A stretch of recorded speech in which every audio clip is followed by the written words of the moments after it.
Pag pinag-uusapan natin ng retirement, hindi dahil 60 or 65 ka na, pwede ka na mag-retire. Kasi kung wala kang ipon, hindi ka makakapag-retire.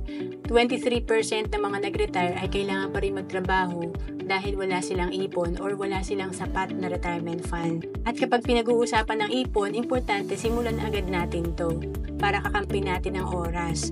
Dito kung may target ka na 5 million retirement fund at kung target mo mag-retire at the age of 60, kung ikaw ay nagsimula at the age of 35, 2,800 per month lang ang kailangan mong ipunin at i-invest.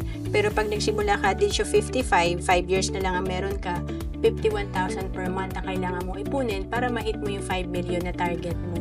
Ang laki ng difference. Mas doable kung maaga tayong magsimula mag-invest kasi maliit lang yung iipunin natin. At kung naghahanap ka kung saan ka pwede mag-invest, pwede ka sa Kaiser na sinimulan ko rin noong 2012. Dito tatlo na meron ka: investment, healthcare at life insurance. Kaya tinatawag namin na level 1 investing.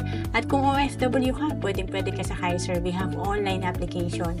To know more about Kaiser, message mo lang ako sa FB, Roan Celis Capistrano. Pilipino dapat maging handa sa mga oras na hindi natin inaasahan.